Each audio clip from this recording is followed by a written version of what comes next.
It's supposed to be here in 10 minutes, Trev. It's like a Midwestern accent. Oh, yeah. It switches. In the Midwest, I had my Southern accent still. When people talk about, like, code switching, I'm like, off. I grew up in different areas, and the thing is, like, I grew up at a really urban school here. I grew up around a lot of slang, so sometimes I, like, slip back into that. Golly, don't you know? Oh, we'll just go over to the shop, Cole. 10 minutes. 10 minutes, Travis. 10 minutes. The best part of waking up is your daddy coming home. It's so good.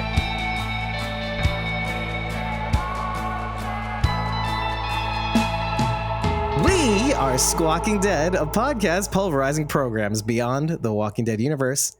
Sometimes we give you news, sometimes we make you laugh, most times we go deep. I'm your host, David Cameo. And he's here with Bridget. And we're here to talk about From's 9th episode, its penultimate episode of season 3, titled Revelations Chapter 1. A little bit of housekeeping. By the time this episode comes out, maybe not for you unedited folks, but even if you're watching this in the unedited episode recording, we do have a couple of designs up in the merch store, namely the art design for Silo. I didn't upload the logo design just yet, but by then it should be up. I also uploaded the logo design for Squawking Dixon, the Caw of Carol. Yeah, I do see that now. By the time the edited and published version of this podcast comes out, we should have at least the logo and art design for our From coverage, which I hope you love and hopefully is showing up on the screen right now. I hope you take a look at those at the very least. Now, to get to our merch store, you head to Squawking Dead, hit the menu in the top left and choose merch. You can also get it from the link to this video. If you're watching this on YouTube, look at the description. We're on TeePublic. Just look for Squawking Dead. You'll find our store, our designs, etc. too. Second bit of housekeeping is you may or may not have noticed if you are listening to us on Spotify that the last episode of From that we uploaded is a Spotify video. Now, this episode is probably also showing to you on Spotify video, and we will make future episodes available on Spotify video. If you're watching on YouTube and Spotify video, there is a little extra at the end, and sometimes there's a bit of housekeeping too by the time this episode comes out. So make sure to listen all the way through to the very end where we give our shout outs to our Whisperers, Grade M tier members, and Survivors tier members. You may hear your name, and people tend to like that. And if you like to hear your name at the end of every episode, be sure to take a look at the very least at our memberships on both Ko-fi and Patreon. I think you'll have comments at the very least about the perks that we have available for each tier. Starting at the bottom, we have the Walkers tier for $4 a month. It means more access to our Discord server, as well as a whole host of other perks that I encourage you to check out. Moving along to this actual episode, which is titled Revelations Chapter 1. I imagine the next episode is called Revelations Chapter 2. Oh, you know what, though? I'm looking at the IMDb score for this episode right now. So far, as it's been released for people who have MGM Plus, but not MGM proper. It rated lower than last week's episode. Really? 6.8 instead of 7.0. It's not that much of a difference. I would have thought the bombshell reveal of Tabitha being a reincarnation of Miranda would have been a big thing. I assumed that's what they were trying to get across, but also I wasn't 100% sure that that was what they were selling. Or if they would be like, oh, no, it just means she can see what she saw. But going back to Revelations itself, the title, which is the thing we usually start with and move outwards from there, many revelations. Well, that was, for me, the biggest one. Yes, true. What other revelations are there in terms of the title? The revelation that Boyd is only getting worse. And that is now revealed to Ellis, who did not know that that was happening.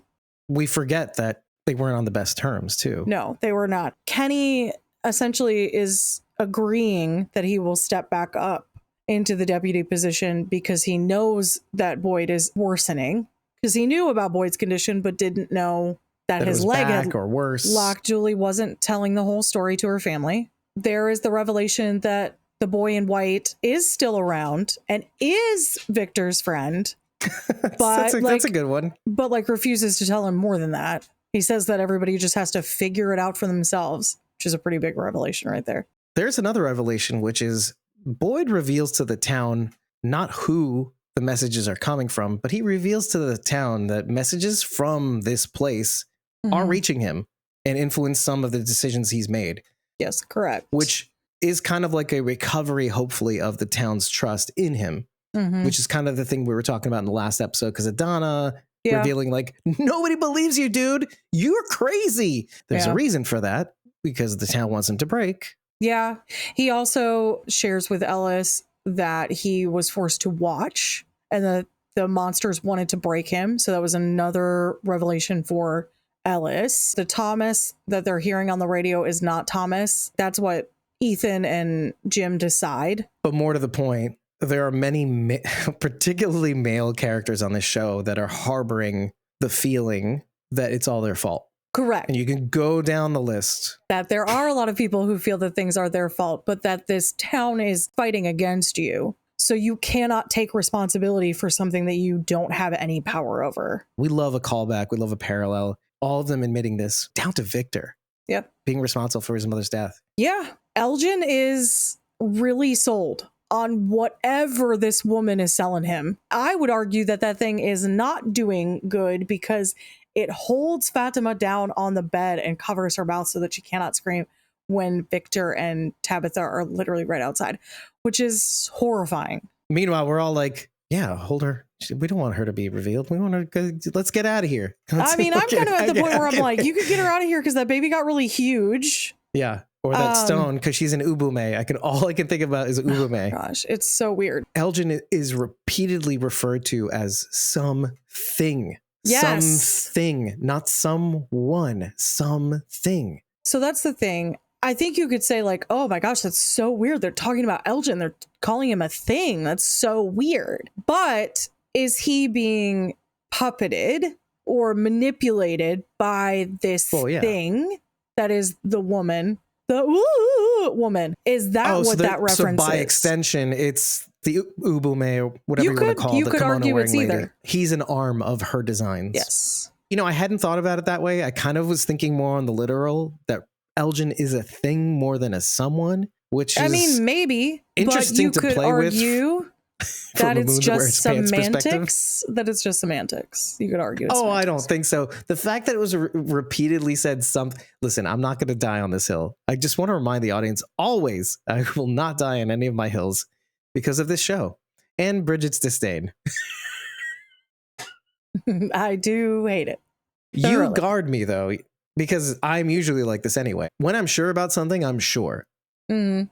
This show, I have a complete lack of certainty, but when I'm sure, 70 to 80% of the time I'm right, and I'm happy to be wrong for most of the things I feel sure about because they're terrible on all these shows. We break down apocalypse shows, for God's sake. You don't want to be right about most of the things you're right about because you love these people. I do want to say this has gotten to the point where this is now the joke, the meme about the show, is that people go so far off the rails theorizing that someone made a meme and made Fatima balding and then said she's Martin. That's Martin. Yeah. From the ruins or whatever. And I showed you. You're like, Peg, I saw this. And so then I went and looked. I found it. It came up on my feed. And I was just like, one, it's great because I'm seeing more from stuff now because I've interacted with it. Some of the cast is so young that they're active on TikTok. And so like they're creating TikToks. It's very fun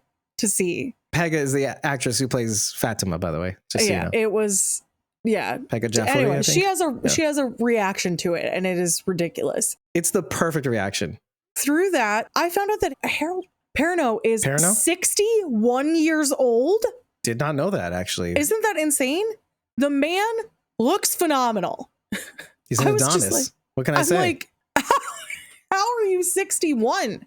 I assumed he was maybe, in I his don't 50s know, or something. 20 years older than me. Yeah, like in his 50s. No, he's 61. I want to address one thing and get it out of the way. Although I will die on the hill, stupidly, that Fatima is going through completely plausible symptoms, I will no longer say it on this podcast. Thank my Lord and Savior that you'll no longer do that because I cannot handle it anymore. Because your dogs are barking. Yeah. I will say that, yes, blood drinking has been a thing because of anemia. And it was like a lot of blood. And women will drink organ meat.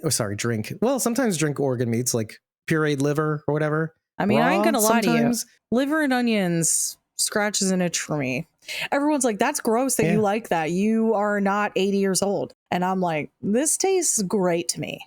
So, Yeah. but guess what? I am anemic. So that's probably why. And so just like you digging into liver and onions, It's so good. Fatima's Don't care what digging anyone into says. Elgin's blood. The something from this place, apparently. Because he has a crow on his chest. It is a thing. I actually pulled up a study. It relates to hematophagia, normal people who crave blood because they are incredibly iron deficient. Many cultures have blood-based foods, while others consider it taboo for religious and health reasons like iron overload. There are some articles that talk about parasites, mainly the deer tick, and how that changes your appetite too. And it can cause those cravings because of various underlying factors. But there was a case study of one pregnant woman who was not getting water.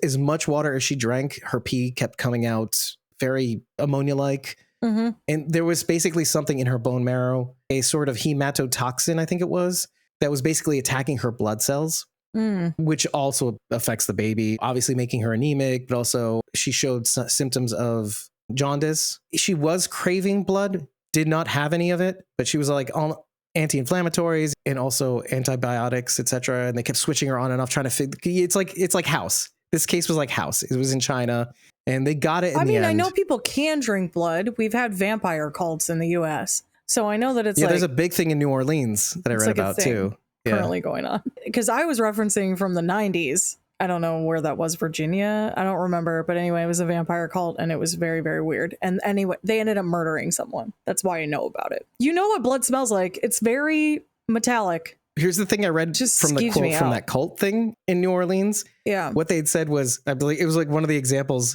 they'd cut like a swath in somebody's back and they were drinking the blood. And what he said was, doesn't taste metallic enough, because they were hoping for more of that. Ew. Yeah, I know. Weird. But but it is a common.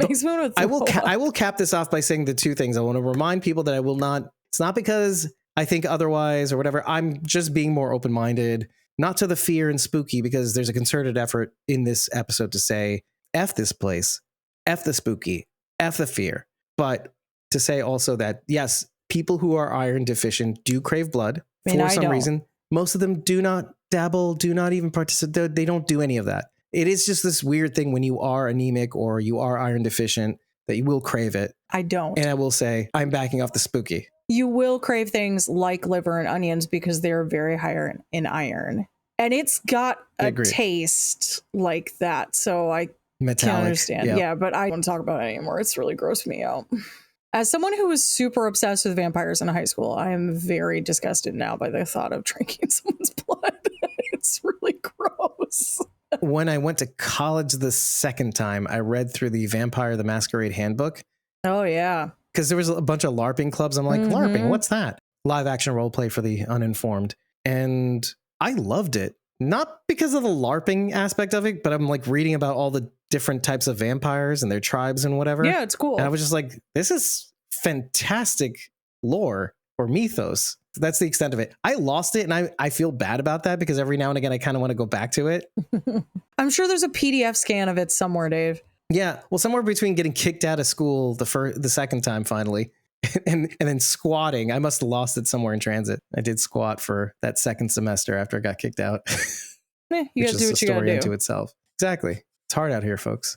Anyway, let's stay on Fatima, the kimono wearing lady. She rarely interacts with anybody unless she has to. It feels like, at the very least. It's kind of like this place also, when it has to do something miraculous, it starts flickering lights and stuff as though it's struggling to do something.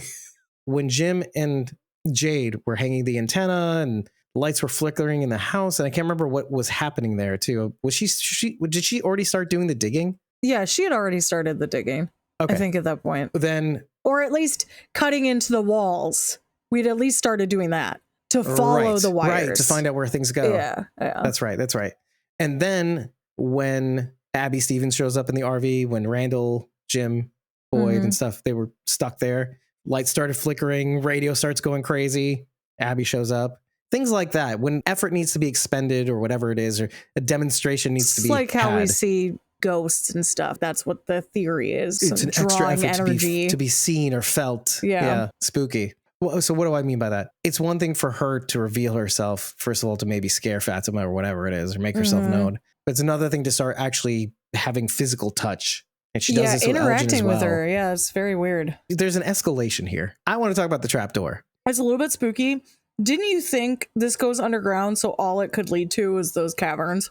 I didn't go that far, Okay. but all I could think of was the answers to the end are in the beginning.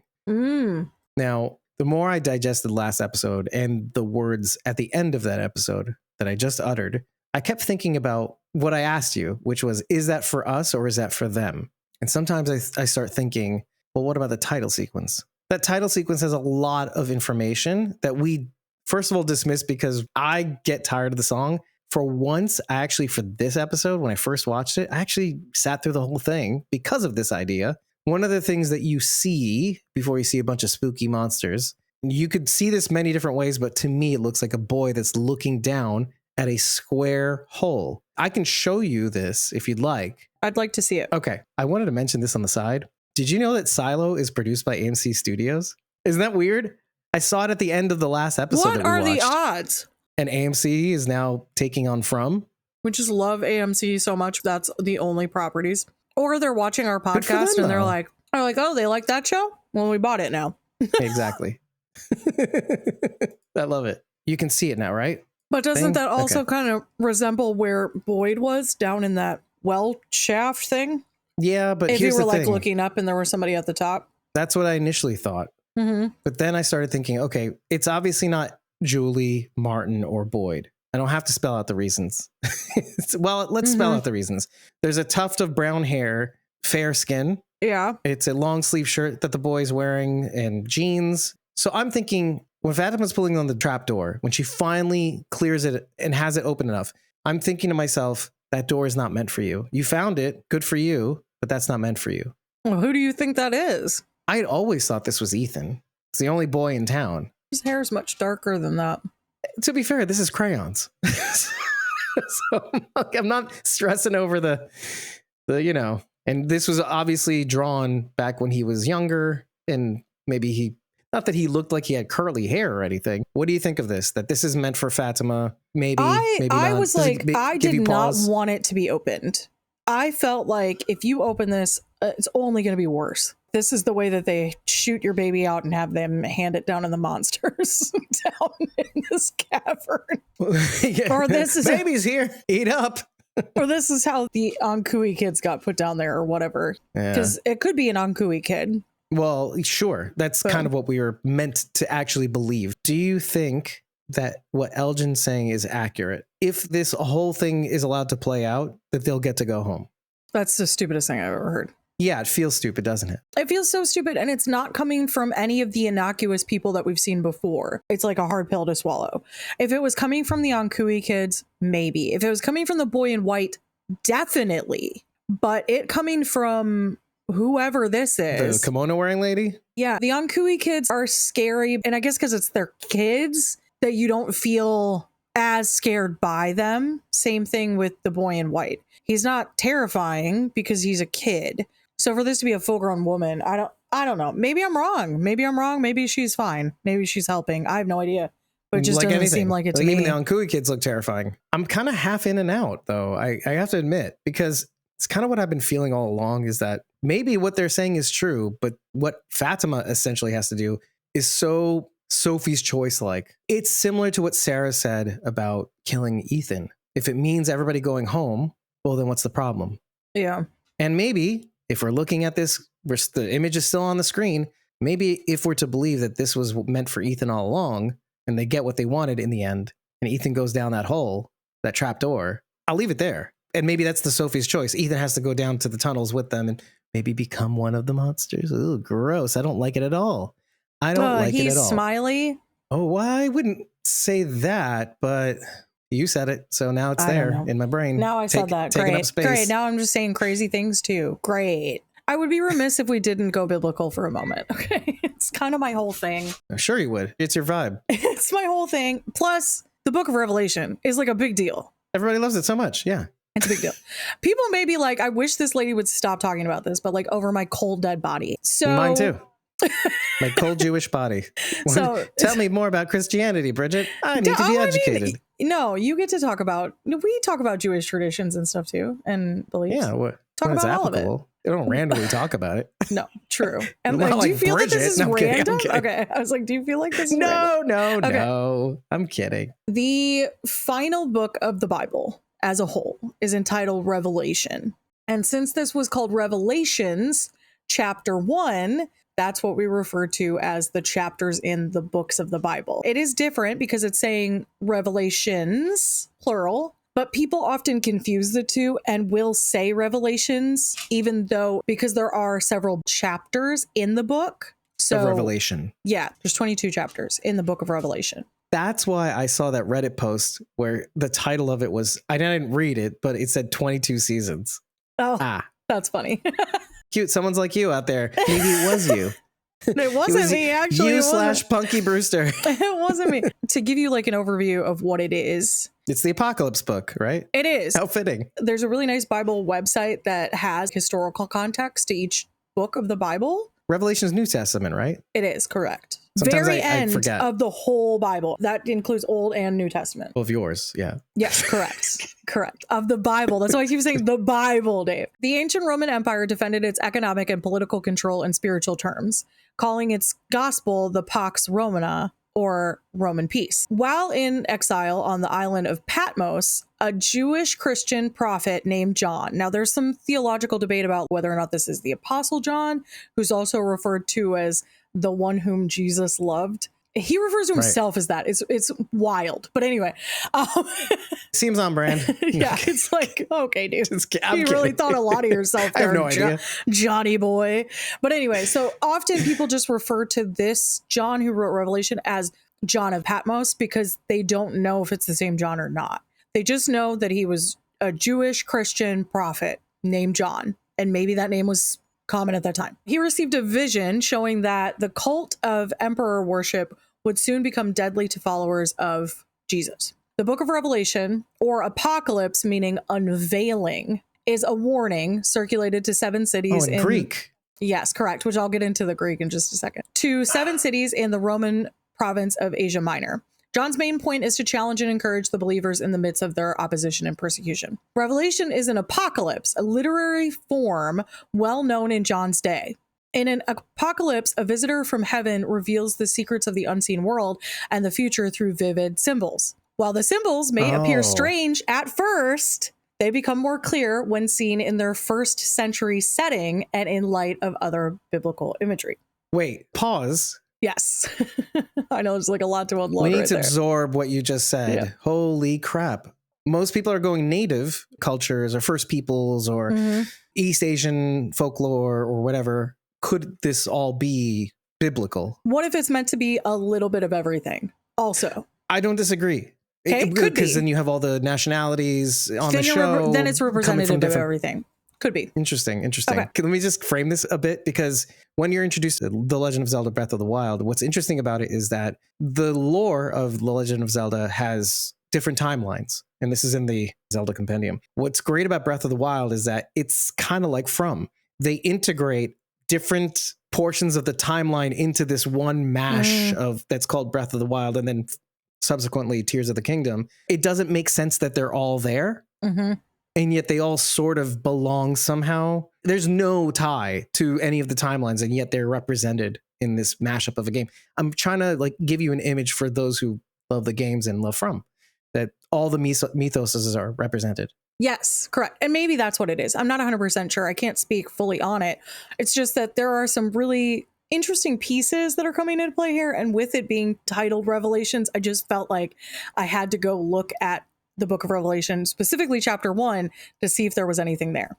So the other thing about this is that it's referred to as the book of Revelation or the book of the Apocalypse. It was written in Koine Greek, and its title is derived from the first word of the text, which is apocalypse in Greek, apocalypse. That word in Koine Greek meant unveiling or a revelation, which can also mean to come upon information and be like, oh, you're like eureka moment. Do you know what Koine Greek means? I don't know what that means. It is also referred to as Hellenistic Greek the Alexandrian dialect, Biblical Greek, New Testament Greek, common supra-regional form of Greek spoken and written during the Hellenistic period, the Roman Empire, and early Byzantine, the dialect of that time. And it's spelled Koine. So this is the only apocalyptic book in the New Testament. It's quite a doozy. So I've heard. This is probably one of the most complicated books in scripture. It's filled with imagery, and some of that imagery does not make sense because that was kind of the idea. John is a man, and all of God's holiness and everything and all of the heavens are visually open to him. And he's a man. Kind of like what you were saying about the angels. He's a man of that time period. How could he possibly put into words what he's seeing, which is beyond human comprehension? Kind of like Victor drawing things that he sees that are kind of like beyond his comprehension truly as a child. But there's the record of it. So it starts off with a prologue. It's just talking about how he received a vision. Then there is a portion called Greetings and Doxology. It's written as a letter to the 7 cities that are being warned. Then it goes into this part. It's called John's Vision of Christ, because each chapter in books of the Bible will have little subheadings. John says, I, John, your brother and companion in the suffering and kingdom and patient endurance that are ours in Jesus, was on the island of Patmos, which is why he's called John of Patmos, because he identifies that he was on the island of Patmos because of the word Jesus of God Nazareth. and the testimony of Jesus. The reason that he was on Patmos, it's believed, is because he says because of the word of God and the testimony of Jesus, is that he was exiled to the island of Patmos. Okay. As a punishment for sharing the word of Christ at this time. That's what usually happens when you're exiled. Well, it's because at this time, early Christians were being persecuted pretty heavily. It says that he heard a loud voice like a trumpet. It spoke to him and said, write on a scroll what you see and send it to the 7 churches. And he like lists off all of the 7 churches to send it to. And then he talks about what he sees. Here's the part that I found interesting, Dave. At the very end of this chapter, there are versions of the Bible in which it's referred to as the red letters. It means that those are words spoken by Jesus himself. In Bibles, they are made red so that you know how to differentiate when Jesus is speaking and when other people are talking. This whole bottom half is in red text. Do not be afraid. I'm the first and the last. I'm the living one. I was dead, and now look, I am alive forever and ever, and hold the keys of death and Hades. Write, therefore, what you have seen, what is now, and what will take place later. This is so much like Victor. Victor has been writing everything this whole time. Not writing it in words, he's been writing it in pictures. But he has been the scribe, essentially, of this town this whole time. Okay. So I just thought it was interesting that the first chapter of Revelation points to write down everything you see, what is now, and what will take place later. So Victor is John of Patmos. Essentially. Basically. Essentially. Yeah. Essentially. That's really all I wanted to say about it, was just that I thought that was an interesting connection, because there's the connection between the fact that it's the book of Revelation and that's an unveiling and all of the stuff I was talking about at the beginning. Oh, Bridget. Bridget. Yes. This goes back to what Father Kotri said. What if this is the next chapter after the Bible? He did say that. You are correct. Mm-hmm. Book 74. So I think there's 73. This is the 74th. Yes, that's right. It depends. And if he is a Catholic father, which is my belief, then he would include some books of the Bible that other sects of Christianity do not consider to be part of the Bible. 66 is the modern Protestant Bible. There is another portion of the Bible called the Apocrypha. By the way, that term means hidden or concealed. And Protestants are like, we'd like to keep it hidden. Yeah. Well, the reason churches have taken them out is because they compared the writings to other books of the Bible, and it just seems like they don't line up with what the other scriptures are saying. And they use both the Old and New Testament to do that. Yeah. And to be perfectly fair to Catholics, there are some apostles that have accounts that differ from other apostles. Correct. So it's kind of weird. Yeah, and usually so that's when that happens in text, it means that they're trying to give a different description or different point of view. There were big meetings about it, and That's there were fine. many of them where like people were trying to decipher. So there's still like theological debate over some of it And the meaning behind it, sure. Yeah, the correct. intention of the writer, etc.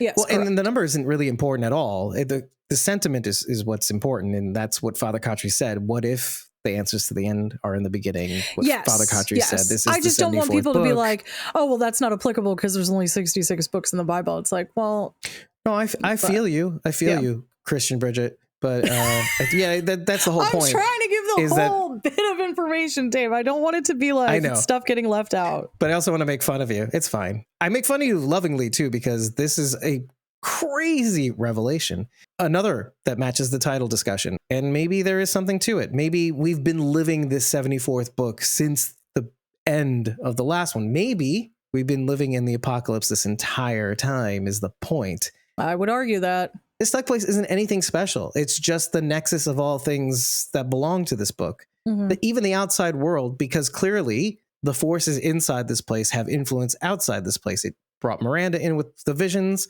Yeah. It got Tabitha back inside with the boy in white out in the wild in Camden, Maine. We focus on the spooky place, Fromville, but maybe this place should be called the apocalypse, the revelation, the revealing, what is meant to be hidden. Yeah. Clearly. I love it, Bridget. Thank you for that. And I had a feeling you would do that. And I'm glad I didn't have to. All right. So there is one more thing I wanted to show in the title sequence. Let me pull it up.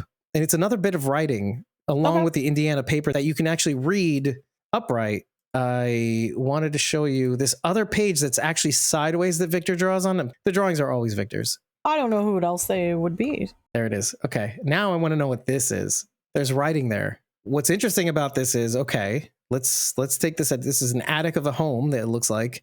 There's a spooky shrouded figure with stick arms reaching for a bed. And there's obviously a person or maybe even a corpse underneath it. The head looks like a skull, doesn't it, Bridget? Kind of just looks like someone's hiding under the bed. Yeah, but the head looks like a skull. There's no hair on it or anything. Yes, anything could be possible. But there's writing there. So I will probably take a closer look at this when I have time. But I'm just bringing this up because we were on that subject. Yeah, it's really tough because there's a vignette on this particular page and it's making some things darker. And I got to admit, this 45-year-old is starting to, his eyesight's not, I need readers maybe or something. Or I need to screen cap this and maybe play with the scaling so that I can maybe get a sharper read on some of the... Anything outside of the actual house has been colored over, so you can't really read anything other than what's in the house. You'd be surprised what you can pull up just from a few simple phrases that you put into a search engine. So I'm going to look into this a little bit more maybe for the last episode. Maybe the answers to the end are in this title sequence, usually at the beginning of every episode. You had said last week, why couldn't this place do things rapidly? If it can heal people rapidly, why can't a baby grow in somebody's tummy in a short period of time? Credit to you, Bridget. Well, that is clearly what's happening. Oh, I do remember there was a question I wanted to ask. Do you think this could be the stone metaphor from the Ubume thing? Is this baby an actual baby? Now, do you still think demon baby, or do you think it's a thing more than a person? I think it's a thing more than a person. Okay. And maybe just like this place, the thing might not be demonic. It might look scary, but maybe isn't scary. Just like anything in this place. If we don't understand the rules of the physics here, who knows? Your guess is as good as mine. I love that you said that right now. You said something that allows me to move on to Elgin and Ellis looking, quote unquote, for Fatima. Oh, yeah. This is the very touch point I wanted to connect to this conversation that they have the Brundles. We made fun of it last week. Mm-hmm. Elgin is trying to calm him down and say, well, first of all, because we all know that he's a monster, that he's holding a scared pregnant lady in a red door cellar behind the root cellar. We know that. And I tried my hardest to not hate Elgin for it, and picking Ellis like a psychopath, getting his jollies from making Ellis suffer like this place does. That's really what bothered me about this was I was like, you absolute prick. Monster. Horrible. Bad form. But like anything in this place, isn't he the most equipped? Because sometimes when you know something that you can't tell somebody, you're the best equipped to tell them there's nothing to be afraid of because they feel it off of you. Do you know what I'm saying? I'm wondering though, I felt like maybe he was starting to cave. That's what I felt too. I feel like seeing Ellis so upset was kind of making Elgin second guess what he was doing, which is why he mentions the baby. It has to do with Abby. I can't remember Elgin's story, but we know that he spent a lot of time with his grandmother, so I don't know that his mom was around. Well, similar to Jade, if we want to compare people. Yeah. That was his special person. So I don't know if he feels some sort of kinship to him now. To have to lose your mom is hard enough, but then to know that you lost your mom here in this place. Now, he doesn't know the details because that's really what Ellis is trying to drive home without saying it, is that he doesn't want to lose Fatima to her insanity. I'm worried because she's mentally unwell right now, and now she's been taken. I'm sure part of him is like, did she run away? Until they get the message from Sarah, there is some thought, I would assume on his end, did she run? And she wanted to run away. She did. She was saying, I should be punished or something, or I'll run into the woods and get killed by the monsters. So then, of course, there's this fear she's going to die at her own hand, essentially, because she'll have lost her mind. And so I thought that's really what Ellis was trying to drive home. He said, I don't want to lose her, not in this way. He said something like that. And Elgin has no idea what he's referring to there. But he knows one thing, that this place is what got that to happen. Yes, correct. Similar to what this place is currently doing with Fatima, which he's an instrumental part of, which I see the second guessing in his face. Well, this changes some things, maybe. Maybe he's doubling down. It's why you mentioned the baby, which for a second you're like, Ellis, figure it out, figure it out, figure it out, figure it out. And he's like, why are you talking about the baby? So close. So close. And his eyes become slits, kind of like in a cartoon. He's like, yeah, Yeah, so I'm hopeful. Why is he so insistent? Why? I'm hopeful that in the back of his mind, he's like, something is not right about this guy. Here's the thing. You're looking at Ellis thinking that he is sus on Elgin, but you're wrong. Let's breathe that one in before Dave drops some interesting knowledge. Why am I wrong, Dave? No, not just you, everybody. Everybody is wrong. Okay. Only Dave is right. Yes, only Dave is right. Okay. Elgin says the following. I'm summarizing right now. I'm not going verbatim. Something's been trying to talk to Elgin since his dream on the bus. Fatima's out there for a reason, which could actually be helping everyone, ? This could be a good thing, like the baby. Right now, that's when everybody starts getting sus. What does he then say afterwards? He says, we just don't have all the information. And in parentheses, just like Christy told Ellis when he was freaking out about the baby, mentioning the big ball of fire in the sky at the end of the last season. And Elgin doesn't want him to be afraid, just like Christy didn't want Alice to be afraid. It's the same two people saying the same thing. We don't have all the information. You're looking at the big ball of fire in the sky and being afraid, but really that's just a real thing that you shouldn't be afraid of. And in fact, it is a good thing. It gives you vitamin D. It provides the sunlight for the chlorophyll in the plants to make them grow, all that stuff. It's why you're here. Just like this baby could be why you're here. Interesting. The answers to the end are in the beginning of life.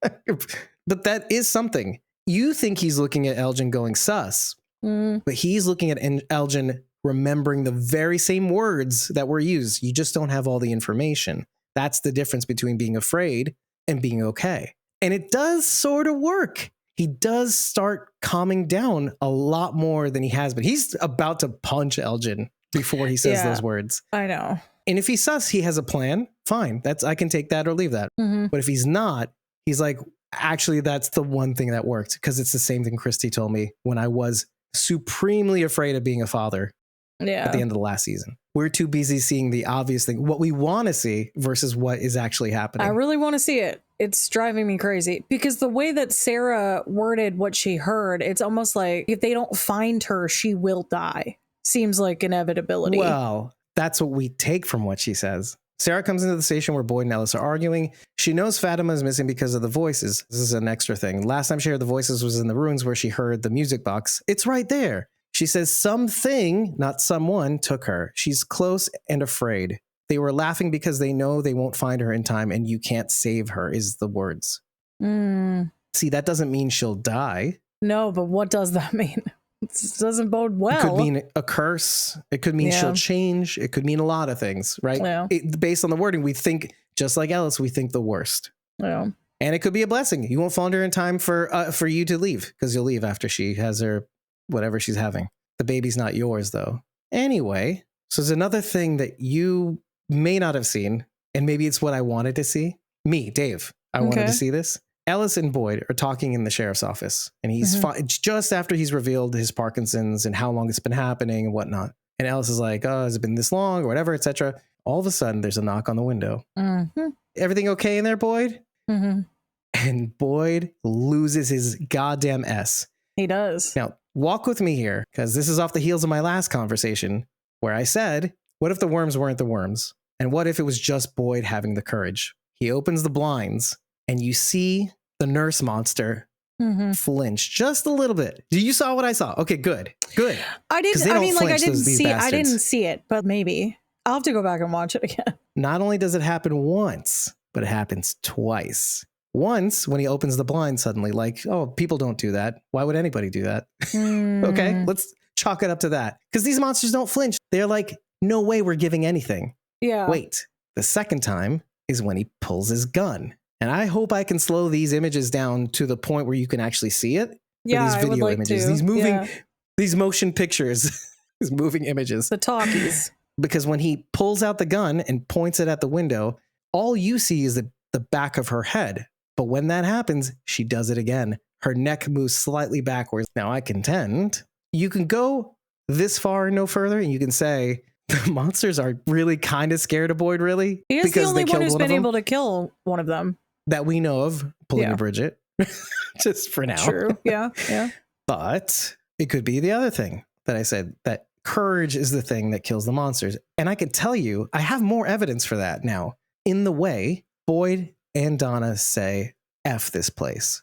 Now, it's one thing if Boyd, one person, can kill one monster. And it's one thing if Boyd can push against this town and it pushes back. If spiders start biting him and the worms, all these different things that happen to him, basically, because he pushed back, because he went out into the forest with Sarah, dragging his tent across, whatever, he's pushing. And all the various ways everybody in this town gets punished because people keep pushing back, people keep persisting, but they keep doing it individually. What if the key to all of this is like Tien Shen's funeral, coming together and keeping each other safe? What if everybody pushed back? When he shows the talismans, it all kind of clicked. It does make sense then for what the boy in the white is saying. You guys just have to figure this out on your own. Because if he were to say just work together, it's not going to do the trick. Imagine Victor going into town going, guys, the boy in white told me to work. You have to start working together. Yeah. It's not going to work. It's not going to do anything. First of all, what was he doing in this episode? He threw the actual toy car thing, the tin, metal, steel He's toy having a car mental thing break. from Yeah. Mrs. Davis. Yeah, exactly. People are like, what the F? He's throwing all his drawings out the window. Everything he thought he'd have to need Yeah. for this place Yeah. out the window. Yeah. He's hitting himself in the head in front of Tabitha and going, stupid, I was so dumb. Oh my God. And then he names it. I got my mom killed. He says it out loud finally.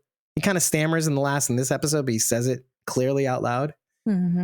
Yeah, nobody's going to believe him. He almost goes down to cut down the faraway tree, which is crazy. I kept thinking, Wow. I'm like, I hope someone goes out there. Like, I was like, hoping Jade would go out there at that time, because I was like, if he cuts that tree down, that's maybe the only way. It's the only way we've seen anybody get out. And he Maybe, could be chopping maybe. down their only chance at leaving, which is terrifying. Right. Just don't do that. The boy in white says, just Yeah, do he's like, whatever you "Don't want. do Just that." don't do that. Yeah. I didn't know the boy in white was Meatloaf. That's what it is. The boy in white is young Meatloaf, but I won't do that.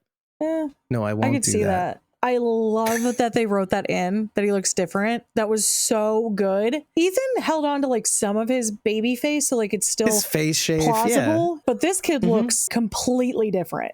I know it's He's still growing him. emo hair. It's but really like great. his face is thinned out a lot. And so I'm so glad that they're like, you've changed. And in the entire time I've been here, you've never changed, and now you're changing.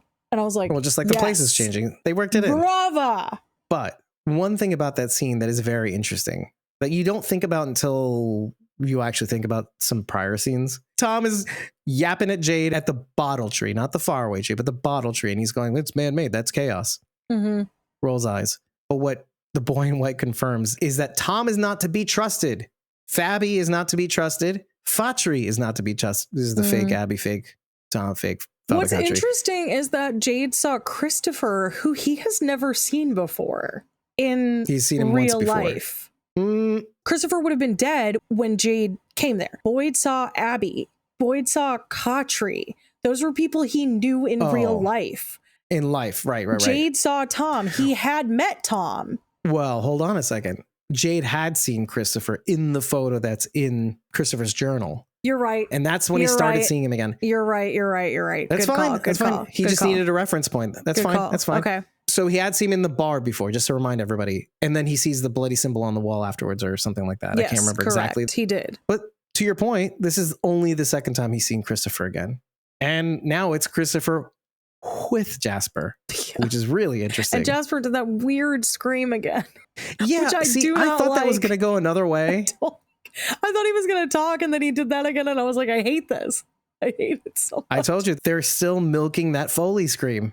Ugh, So I cannot kudos stand to it. them. It works.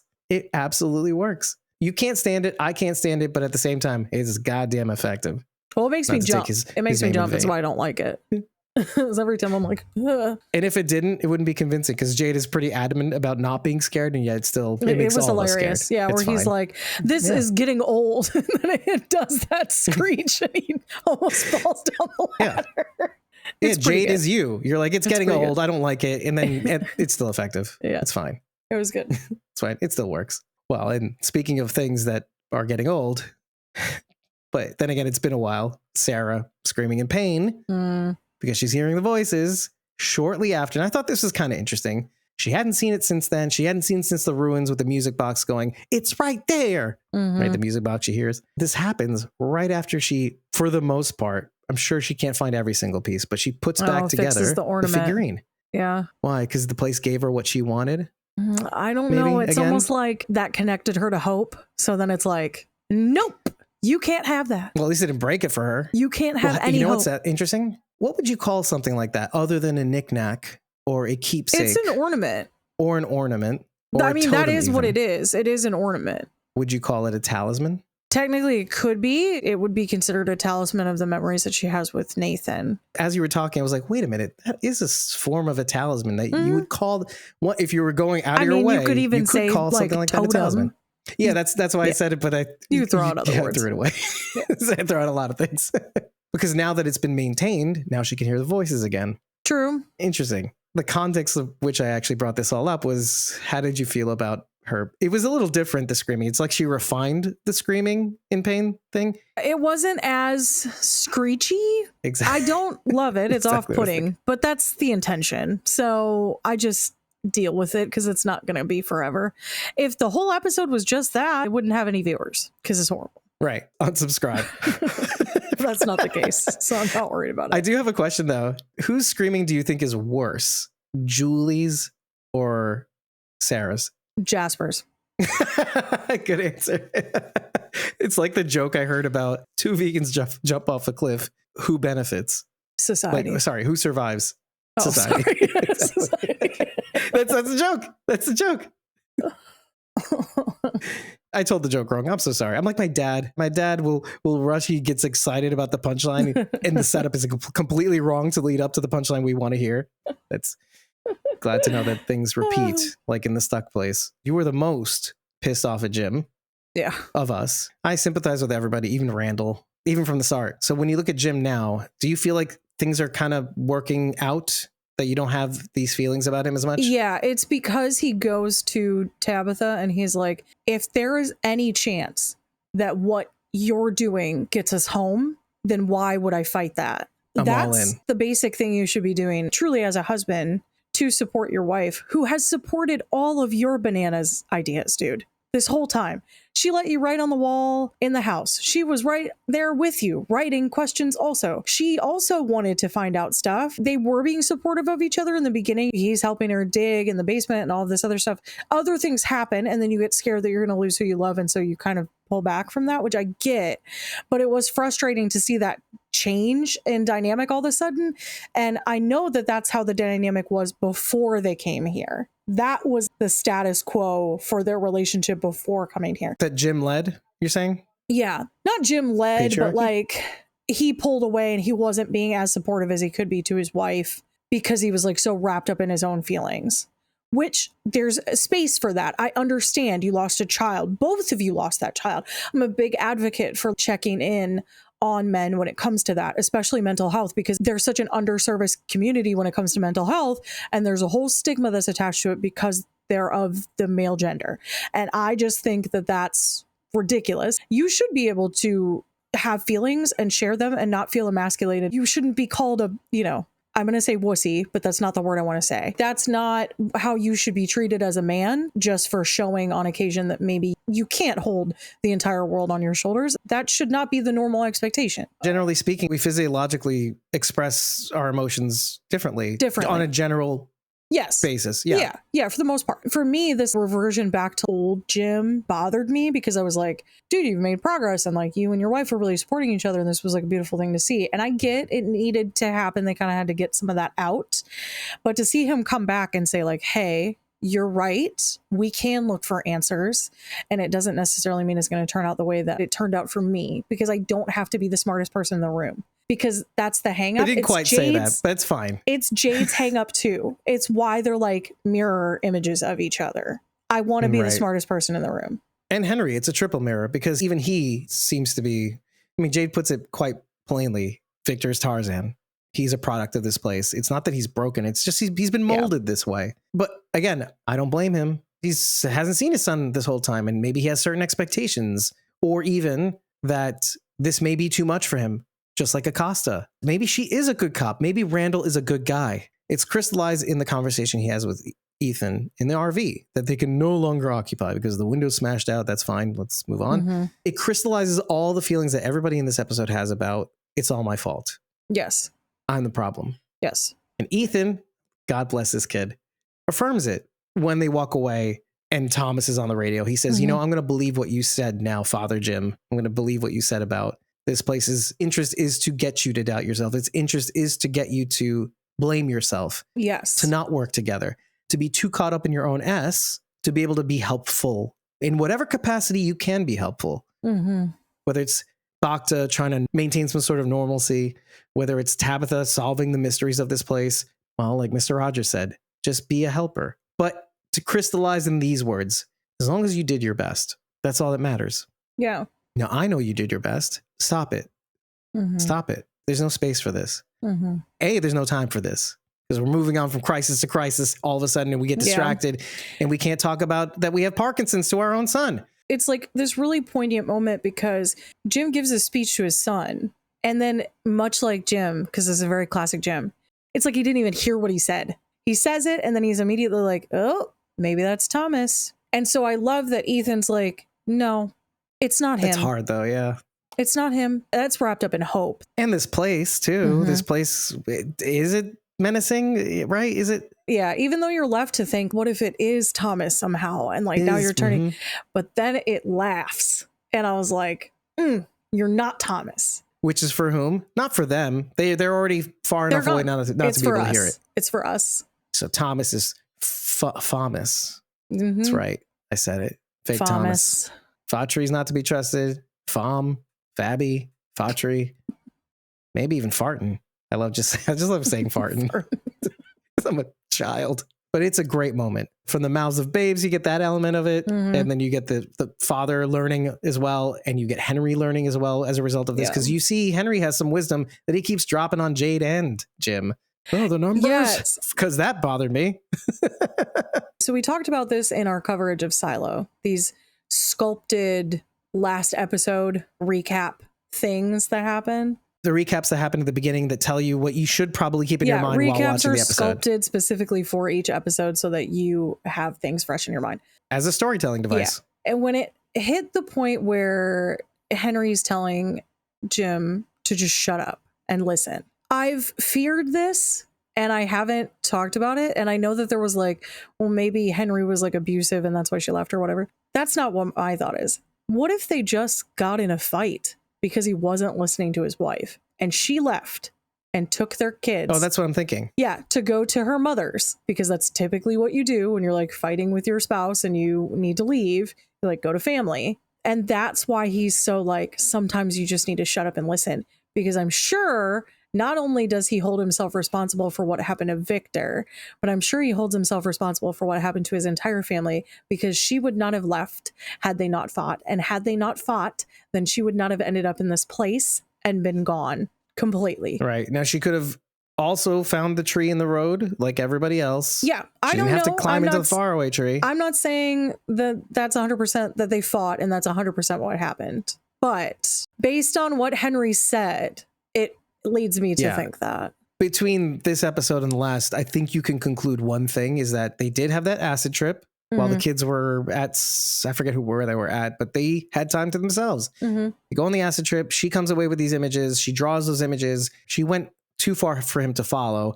And then they finally fought about it. Or maybe they've been fighting this whole time. She's still on this thing. She's getting visions, which we understand and we identify with because Tabitha's having visions. And so are so many people in this place seeing the boy in white, all that stuff. I get it. I forgive Henry. Yeah, because I do too. I too would be like Henry. Sure. Well, I'm sure it becomes like an argument of like, please just go get help. You're not okay. You're not well. It would be a whole thing. Absolutely. Absolutely. I would be in his position 100%. This acid trip has maybe fundamentally altered her brain chemistry. Are my kids even safe around LSD you fears at this time? Hundo P. Yes. The woman who drowns her kids in the tub. 100%. Yeah. Right. Which was a thing from the 50s, 60s, 70s, 80s, 90s to today. Yeah. It still happens. Unfortunately. Anyway, you did your best, Henry. You did what you thought was right. Same with Jim. I do feel bad for Jim. Jim with the thing in the wall and drawing all the theories and Tabitha saying, oh, well, here's the one question I don't want to write down. And then she writes it down at the end of the episode of where are we dead? And then next episode, Father Koch said, no, you already saw the tree, you idiot. Anyway, the whole point is you're all trying your best. Yeah. Stop it and stop fighting with each other. You got to see that both of you are trying your best to A, keep your families together, normalcy, right? And B, you both want to get home. And isn't that all of us? This is why I always tell you guys. And maybe you don't believe me, and that's absolutely fine. I forgive you. I'm Jesus. I'm the Jew. Okay. Sorry. Wow. I tell you all the time, this is why I fundamentally believe, at least in this day and age, that people are essentially good. People do think of themselves primarily. They think of their families, their loved ones, their friends, their concentric circles of who they care about. And maybe the priorities are different. Maybe some people care about the world before they care about their immediate. But either way you slice it, and whoever you are, both of those slices of the pie are necessary. At the end of the day, we have to recognize that in one another, we are just trying our best. The world is filled with suffering, despite how great it is in present day. When you look at the micro level, you can look back at a tapestry and say, oh, this is beautiful. Everybody's being provided for more or less. Starvation is at an all-time low compared to human history, all that stuff. You can go back and appreciate that. But yeah, when you zoom up close, everybody's suffering something. Everybody's going through a battle that you can't see. And this place takes a concerted effort to show in full public view that suffering and begs everybody to not call them crazy. And that's like today. We're all going through something. And whatever this place is or whatever we're doing, either A, we keep getting in our own way by being neurotic and blaming each other, or we shrink into our depression and have no one to blame but ourselves. The two reactions to depression is to blame and to shrink. That's just something to keep in mind for you in your waking life, that we're all trying our best. Even the people who are yelling at you, they're yelling at you because they feel unheard or they feel like they have the answer. Like Victor, imagine Victor going out in the square, I have the answer. No, shut up, Victor. And they're mean to him. And then he's yelling at other people to listen to him. I want what's best for you. Anyway, I am taking this a little too far. I'm like, this is really going on for a long time, Dave. But I think it's an important lesson, though, that this is more important than we think it is. You and I fundamentally disagree on this, though. Yeah, religious Bridget, I know. But it's hard not to see it when it's in your face. And I do think that you're a great person. And yes, you attribute that to being saved. I attribute that to just, I love Bridget. That's all. I attribute it to my faith. I see what you're doing. Yes, I do. Yeah, I know. Which keeps you in that headspace of, well, let's give grace. And that's what I'm asking everybody to do. Let's give grace. Even when people are being awful to you, let's try our best to give grace. Wow, we got all religious. That's fine. You had said that you feel that the revelation was that Tabitha is a reincarnation of... Immediately. Full stop. This is the one thing I'm convinced of. Of all the things that I'm not sure of, this is the thing I am only sure of. Okay, I'm not... I can see that could be one of the options, okay? There's 3 different options here, and that is one of them. Could be that they are the same person. So when Miranda died, then Tabitha came to Earth and holds her memories, or at least some connection to her memories. She touches Victor and she gets the That's So Raven moment. That's So Raven was a show. In it, anytime she got a vision, she stared at the camera, and that's what it reminded me of. So, okay. Yeah. Okay. That's what it Well, I know reminded it's me of. Raven Simone and Cosby Show and all that stuff. Yeah, Whatever. Yeah. I know that, but I never watched the show. Anyway, So that is one option. can we throw away something? Because you can say, well, yes, Smiley Bob, scary monster guy, pounced on her, but did we see a body? Victor buried her. Yep, I agree. But I had to bring it up because some people would say, oh, we didn't see her die. Okay, well, no one's gone till they're gone, I We guess. saw a jump on her. We didn't see organs being flung everywhere. Yeah. Right? We To didn't be see that. fair, her face could have been Okay. gone, and so we don't even know that it's really her. Victor buried her, but we did never find Eloise, as far as we know. Right. Okay, so maybe they're the same person. Maybe it's as simple as Tabitha is just receiving this information as visions, much like she did in her dreams, in which she is in old garb that we have never seen. Why would she be dressed like someone out of the 18th century? To me, it's Like almost past like life stuff. it's almost like a Slayer type situation. You have a connection to the person who has been fulfilled as the chosen one. Oh, like Buffy. Yes. Sorry. Yes. Because Not the Slayer, band the band. called Slayer. Yes. Not the band. Yeah. The Buffy the Vampire Slayer. Sorry. I'm not that cool. You know the lingo. Not that cool. No, you're too cool, Bridget. You're too cool. Buffy is a slayer. A slayer is a chosen person. She's one girl to fight all of the vampires, the demons, the forces of darkness. That's like the beginning saying thing. Anyway, she gets dreams of old slayers. Their memories have somehow been passed down to her. It could be a similar situation to that, which is what I was leaning towards. Want to know what the other weird thing I thought was? This is the third option, that is cuckoo bananas. Let me just say, I am on board with what you're saying, actually. That is, in a spooky way, more plausible, but in an actual, I don't know, spiritual way, not. It makes more sense because of the dreams that she had. Because those don't make any sense even if Miranda was there. Unless reincarnation is a thing, past lives, whatever. Maybe. But we could both be describing the same thing anyway. Like two sides of the same yes, coin. when one passes, exactly. Maybe. It's all perspectives. Maybe. I should clarify. In Buffy the Vampire Slayer, it's not reincarnation because the other person is already born. I'm not done. My third crazy cuckoo bananas option. Here you go. Oh, You ready? Brace Moon. yourself. Hold on, let me just put on my pants. Yeah, brace yourself because this is wild. What if Tabitha is Eloise? There is some Cuckoo evidence bananas. that Cuckoo bananas. She's younger than Victor, as his sister was was. Eloise younger or older? No, she was younger. Okay. She has memories of this place that we cannot understand. Why does she have them? And there's some sort of connection to Miranda. I know it's crazy. It doesn't really make a ton of sense. I'm leaning towards my Nope. second theory, but Well, how about this? Let's take that further. The two scenes that they show us of Miranda, or that Tabitha sees of Miranda, what are they? Let's deconstruct them. yes, It's the last goodbye before she leaves the root cellar, which Eloise was present for. that's the only reason that I thought about that. Wait, there's more. I know. The scene of her dying is from Eloise's point of view.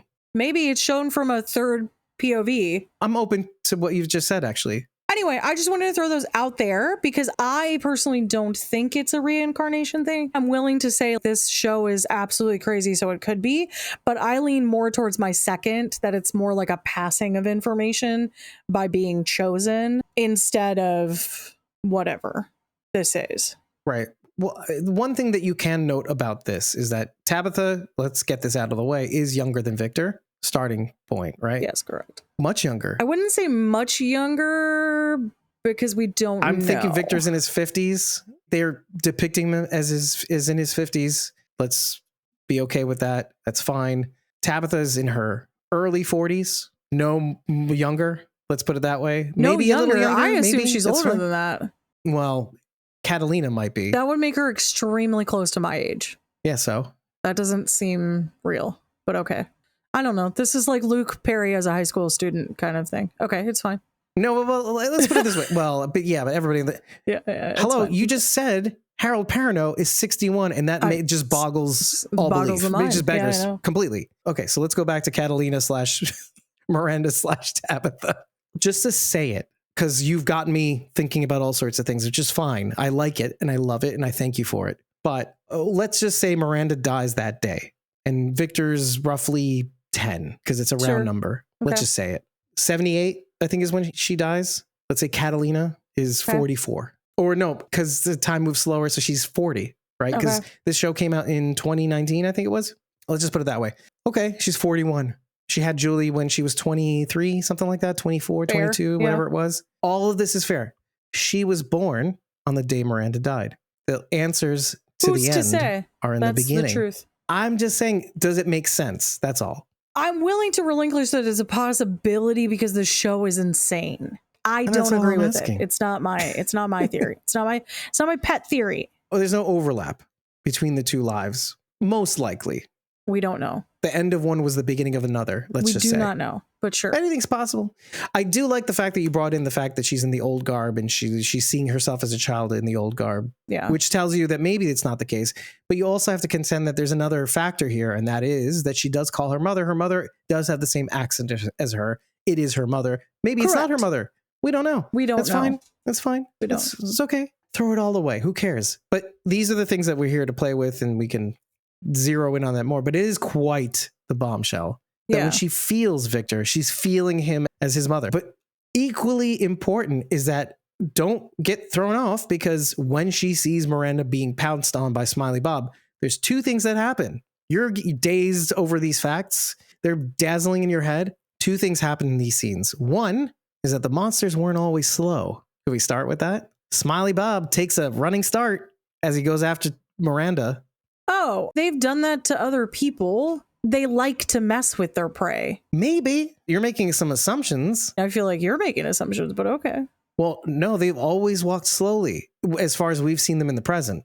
And also the note of the fact that they didn't always shriek. When they found the talismans, they stopped kind of shrieking until more recently, where things were accelerated. It's a comment that Boyd made in the first season. Yeah. So before we met, they would just shriek all night long, trying to get us to get out of our hiding places. Yeah. To think that they were close. Yeah. But they started shrieking again now because they're like, okay, now they feel maybe they should be more scared.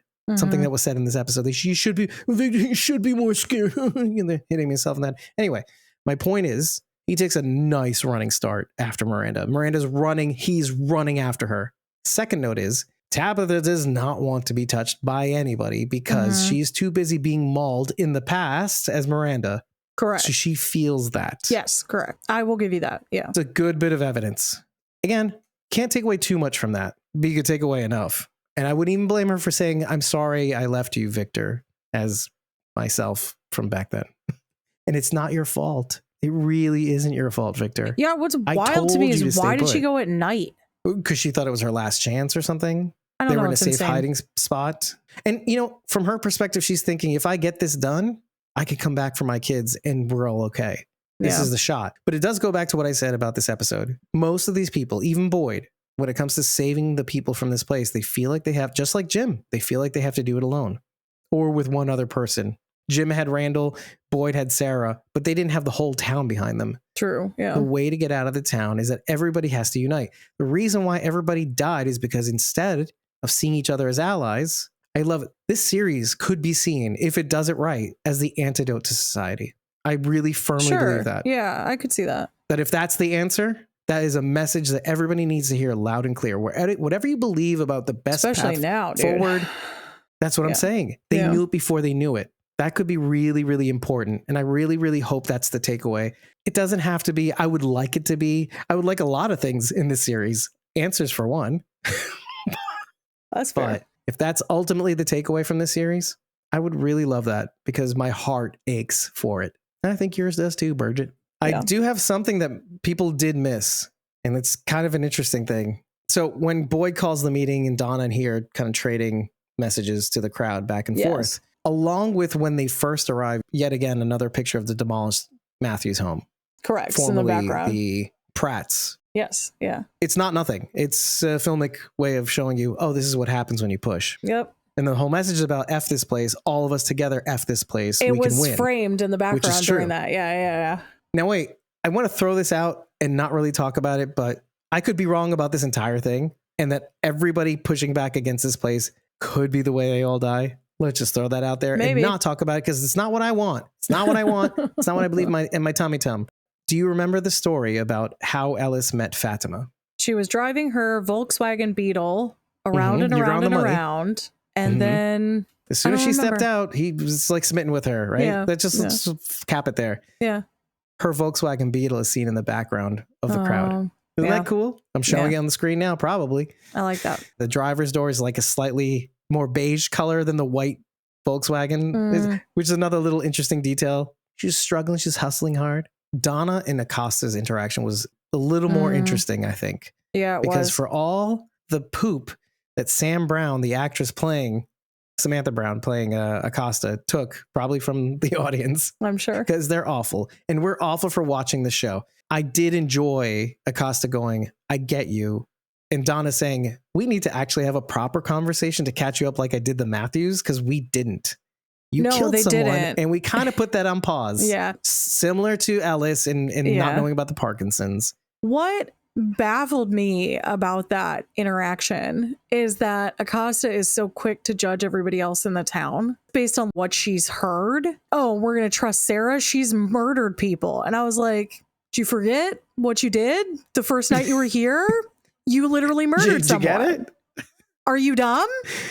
Aren't you the same? Baffled by it. I'm like, how does she not hear what she's saying right now? And I'm glad that Donna didn't placate anything with her. She's really just like, what did you expect me to do? Just fill you in on absolutely everything? And I was like, thank you, Donna.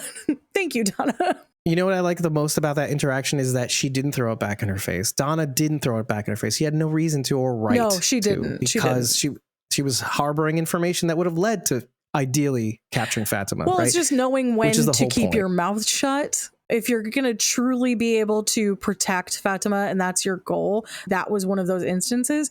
You could have thrown that back into her face, but then you're creating an enemy with her. And why would you want to do that if you're trying to lie to her? Or create hysteria among the town, the box, all that stuff, right? Yeah. Because then what does that essentially create? Donna and Boyd are completely on the same page and they completely now understand one another, which is very interesting. One was keeping shut because for the good of this place and for the good of, if it gets us out of this place, who the cares, right? Like Jade said, who the cares? Because I skipped the curse word. Donna's the same way. If it gets us that much closer to finding Fatima, who the cares? I love that for them. Her hair change from season 1 to season 2 just goes to show how absolutely deflated Donna is as a person. Her hair is fluffed up and it's got like a lot of volume at the roots, and then it switches to her now and it's just flat against her head, and you're like flat and volumeless and stringy and whatnot. You're just deflated. Doesn't your heart hurt thinking of it too? And seeing the journey she had to go on to remember Fatima? It's very, very sad. Well, she had to remember pretty far back to before. It's not that far back. All of the bad stuff though. But so many bad things have happened at Colony House since then. Wasn't that the party when the guy let someone in? That's right. And from there on, it's been horrible. Downhill. Yep. A Reddit post reminded me that Julie wanted to kiss Fatima at one point. She did at that party. Fatima kisses someone who comes up and like gives her a gift. Right. The weed buddy. Yes. I think it was. And then, and then Julie sees it. And so she asks her about it later and then says, can I kiss you? She asks her if she wants to kiss her. Yeah, exactly. I've seen some people online that are like, Julie's, little details. Julie's supposed to be underage at this time, so that's like really weird. Not to say that she's confused. That's not what I mean when I say this. I don't mean sexually. I just don't want people to be like, you're canceled. What I think is that she's confused about what this feels like. She's in a horrible place that's really terrifying, and this person can light up a room. I think she's attracted to that, and I don't know that it's necessary. I'm not saying she can do whatever you want, girl. It's on you, but you're young. Maybe find somebody your own age. This perfectly pairs with what Donna realizes about Fatima, what she meant to this place and all the people in it. Yeah. Just a different way of expressing that from a kid who is sexually exploring and whatnot. Yeah. And you should realize that you're putting Fatima in an awkward position of kissing a minor. Yeah. It's just, but please don't do that. Isn't that kids? Weird. Yeah. I like the authenticity in that. That's a real thing. It's a thing. Like the teenagers lusting over objectively gross college guys. They're gross. I mean, I won't lie to you. I was a teen girl who was in love with Norman Reedus, who was a full-grown adult man. Vastly older than you, too. And still in love with him. But 30 years. How old is he? Like 30 years older than you? No, he's 20 years old. He's 77, 20 years older Bridget. than me. He's Henry's age. No, he's 20 years older than me. Maybe he's not even 20. Maybe he's like 15, but still too much. He's in his late 50s. He's very close in age to Melissa McBride. So he's 20 years it's like older 4 than years me. apart, Yeah, I think. He's 20 years older. Yeah. Than me. So I was He's 16. amazing. Anyway, let's move on. Lusting after This a is getting awkward. man in his late 30s. So if you're feeling confused, unlike a teenager, knock it off and leave us a review at ratethispodcast.com/squawkingdead. 5 stars and a little ornament is all that we need to know that you love us. But please use the opportunity to tell us what you liked, tell us what you didn't like, tell us what we definitely missed. That's cool. We'd like to know about these things so we can read them in the next podcast and credit you on social media. And if you really like what we're doing, head on over to either Ko-fi or Patreon and just follow us there so you can get our schedule, so you can join us in the chat and be a part of this episode. It's free to follow. It's free to join us in these sessions. The only thing is that we only post our sessions on those platforms. We do not post them on social media. You should consider, if you love this stuff and you want more of it, because we're people with lives and day jobs and mortgages, and it's not free to make this podcast. And if you enjoy it, when you tip us, we reward you with 30 days access to our supporter back content, which includes the unedited episode recordings, my crazy dumbass notes that I made for this episode, for you to enjoy and skim and see what goes through my head when I'm watching these episodes and really digging into them. Consider taking your support further by joining a membership tier on either ko-fi.com/squawkingdead or patreon.com/squawkingdead. For as little as $4 a month on Ko-fi, you will get more access to our Discord. Tipping also gives you forever access to our Discord, but joining a membership tier gives you more. All the way at the top, we've got the Great M and Survivors tier, which allows you to join us in the studio, lending your thoughts with your face, head, mouth, mic, headphones with us in real time, which means you're part of the action. Let me know what you think should be included in those memberships, because I'm very open to feedback. I've been your host, David Cameo, and I was joined by Bridget, aka Punky Brewster. You can find me at ko-fi.com/punkybrewster. That's PUNKYBRUISETER. I sincerely hope you enjoyed this episode. We love it when you do. We love it when you enjoy what we do more than anything else, more than memberships and tips and all that stuff. That's why we do it. We do it for you. We do it for us too, but it doesn't mean anything if you're not there. And we appreciate you being there. And we appreciate you as you are trying to make the best out of this world that you're inhabiting with us. I either feel like Mr. Rogers or Jerry Springer in this moment. The end. Final thoughts. It's giving Jerry Springer, more so. And I'm happy with either outcome, actually. That's fine. Okay. I always love that part about the Jerry Springer show. It was always really nice, actually. I mean, it was nice. Yeah, it was nice. And I sincerely hope you join us for the season 3 finale of From, which we may have a couple of guest hosts with us to talk about this episode. Exciting. We're working on it. Of course, I hope you are watching Silo along with us. Catch season 1. It's 10 episodes similar to From. Season 2 has just started. The first episode aired. It should be airing in a couple days from when this is being published. Hop along this ride. It's actually so much easier to digest than From, which is fine. I think you deserve that. Take a break. Yeah, the moon can't always be wearing pants. Sometimes the Plus, gopher wears spats. It stars the immaculate Rebecca Ferguson. Inimitable, clearly. Take a good look at her for an hour. She makes a jumpsuit look good. She makes a jumpsuit look good. A take from our last episode. Yep. Bye. Brr. I gotta go take Constipated. ibuprofen. That's fine. You're constipated? I gotta go eat foods.